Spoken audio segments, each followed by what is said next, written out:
ఆకి అదాలత్లో సరోజ్ సమ్రాట్ అమ్జద్ అలీ ఖాన్ గారి మీద ఆరోపణ. ఈయన పారంపర్యంగా ఉండే సంగీతాన్ని కమర్షియల్ గా మార్చేశారు. ఖాన్ గారు చూడండి, మీ నాన్నగారు హాఫీజ్ అలీ ఖాన్ గారు ఆయన పూర్తిగా భక్తి సంగీతంలోనే ఉంటారు. అవును.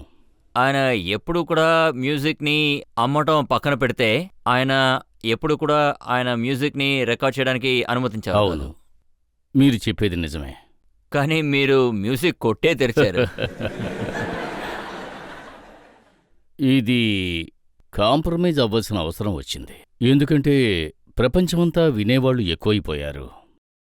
అదీ కాక వినేవాళ్ళందరి దగ్గరికి అమ్జద్ అలీ ఖాన్ నేరుగా వెళ్ళాడు. అందువల్ల రికార్డ్ చేయవలసి వచ్చింది, డివిడీలు చేయవలసి వచ్చింది, క్యాసెట్స్ చేయవలసి వచ్చింది.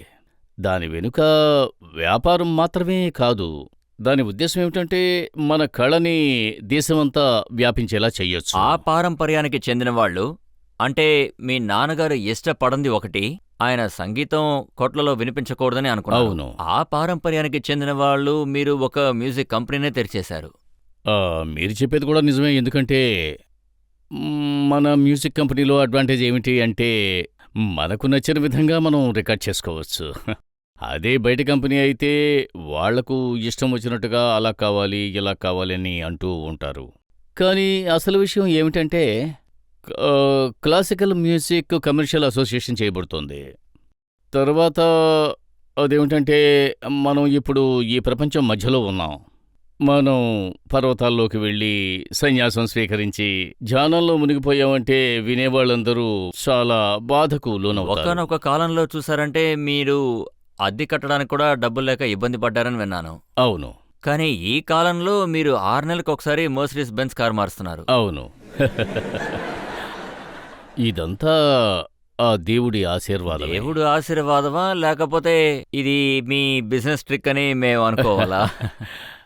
అది చూసారంటే ఇలాంటి ఆశలు, మంచి విషయాలు చెయ్యాలనే ఆశ నాకు చిన్నప్పటి నుంచి ఉంది. మంచి ఇల్లు కట్టుకోవాలి, మంచి కారులో వెళ్ళాలి అని ఆ ఆశ నాకు ఇప్పుడు కూడా ఉంది. అంటే మంచి జీవితాన్ని కోరుకునే ప్రయత్నం. కానీ భక్తి అనే దుస్తులు ఎప్పటికీ మారవు. అది బట్టలుగా మిగిలిపోయాయి. దాని లోపల భక్తి అనేదే లేదు. ఇప్పుడు నేనేం విన్నానంటే చాక్లెట్ తినడం మీకు చాలా ఇష్టమని విన్నాను. నిజం చెప్పాలి అంటే భక్తి అనే దుస్తుల్లో నిజత్వం లేకపోతే ఆ రాగం కూడా శుద్ధంగా ఉండదు. ఒక క్లాసికల్ మ్యూజిషియన్ స్వరం వచ్చి ఎప్పుడూ అది అసలైందిగా ఉండాలి, అందంగా కూడా ఉండాలి. లేకపోతే దాన్ని ఎవరూ ఆశించరు కూడా. కానీ వినేవాళ్ల విషయానికి వస్తే మీకు ఇండియాలో వినేవాళ్ల కన్నా మీరు విదేశాలకు వెళ్ళి వాయించడానికే ఎక్కువగా ఇష్టపడుతున్నారు, ఎందుకంటే అక్కడే ఎక్కువ డబ్బులు వస్తున్నాయి. విదేశాల్లో ఉండేవాళ్లకి కొంచెం ఎక్కువగానే ఆతృత కలిగింది. విదేశీయులు కాన్సర్ట్ ముగిసిన తర్వాత కూడా ఒక్కోసారి 20 నిమిషాల వరకు చప్పట్లు కొడుతూనే ఉంటారు. స్టాండింగ్ అవేషన్లా జరుగుతూనే ఉంటుంది. యూనివర్సిటీసు నేర్పించడానికి రమ్మంటారు. అప్పుడు ఆ రీతిలో నేను ఏమనుకుంటున్నానంటే ఇది ఒక సేవ లాంటిది చేయాలనుకుంటున్నారా లేదా డాలర్ ఎక్కువ వస్తుందని అనుకుంటున్నారా? మీరు చెప్పినట్టుగా సేవతో పాటు డాలర్స్ కూడా వస్తాయనుకోండి. ఇది నిజమేనంటారా? విదేశాల్లో మీరు మ్యూజిక్ స్కూల్ తెరవాలని అనుకుంటున్నారట? ఇది నా కోరిక కాదు, అక్కడ ఉండే ప్రజల కోరిక అనొచ్చు. నేను అక్కడే ఉండి వాళ్లకు నేర్పించాలి అని ఆశిస్తూ ఉంటారు. అలాంటి ఎన్ఆర్ఐలు కూడా ఉన్నారు. వాళ్ళు ఇక్కడికి రాలేరు, చాలా టాలెంట్ ఉన్నవాళ్లు, నేర్చుకోవాలని ఆశిస్తూ ఉంటారు. అందుకని నేను ఏం ఆశపడుతున్నానంటే 6 నెలలు ఇండియాలోనూ 6 నెలలు ఫారెన్లోనూ ఉంటే అప్పుడు ఇద్దరికీ కూడా నేను న్యాయం చేసినట్టుగా అవుతుంది అని అనుకుంటున్నాను. ఇది ఒక ట్రాన్స్ఫర్మేషనే కదా. మీరు ఒకనొక కాలంలో మొదటిసారి విదేశాలకు వెళ్తున్నప్పుడు విమానం ఎక్కేటప్పుడు చాలా భయంగా ఉందని మీరు మీ నాన్నగారికి చెప్పారట. మా నాన్నగారికి చాలా దిగులు ఉండేది. ఆయన వెళ్ళటానికి అనుమతే ఇవ్వలేదు.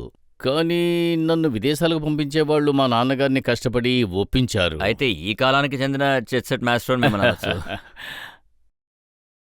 ఇద్దరికీ సమానత్వంగా ఉంటుంది కదా. ఐ థింక్ ఇప్పుడు నా జీవితంలో ఏమిటంటే కొన్నేళ్లపాటు నా కోసం నేను జీవించాను.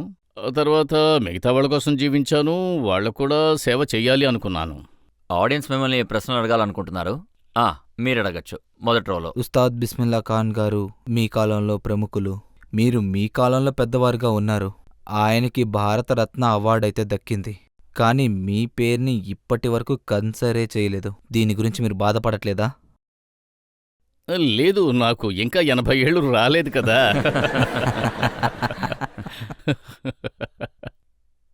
మన దేశంలో ఒక అలవాటు ఉంది. ఆ, అది మనకి 80-90 ఏళ్ళు రాలేదు అంటే మనం అన్నీ పొందలేము కూడా. సహజంగా చూసారంటే ఈ రాజకీయ నాయకులు వాళ్ళకి దగ్గరగా ఉన్న వాళ్ళకి సేవలు చేసే వాళ్ళకి త్వరగా అవార్డు వస్తూ ఉంటుంది. ఆ, అందులో చెప్పాలంటే నా ఉద్దేశం ఏమిటంటే ఏదైనా సమయం వచ్చినప్పుడే జరుగుతాయి. This is what I say. మీరు కూడా ప్రయత్నించారు కదా, మిసెస్ గాంధీతో ఒక రాగం ప్రయత్నించారు, అలాగే రాజీవ్ గాంధీ గారి కోసం కూడా ఒక రాగం సృష్టించారు, కానీ మీకు ఏ రివార్డు దొరకలేదు. ఆ, నేను సృష్టించిన రాగాలన్నీ కూడా ఆయన చనిపోయిన తర్వాతే చేశాను. అది నాకు కూడా ఒక ఫీలింగే. స్వామి హరిదాస్కి ఒక రాగం చేశాను, ఉస్తాద్ అమీర్ ఖాన్ సార్కి ఒక తోడి రాగాన్ని చేశాను.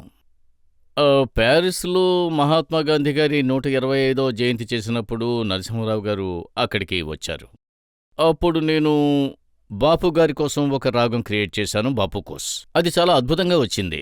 మా అమ్మగారి పేరు మీకు తెలియదని అనుకుంటున్నాను, కానీ మీరు రీసెర్చ్ చేసుంటారు కదా. రాహత్జీ.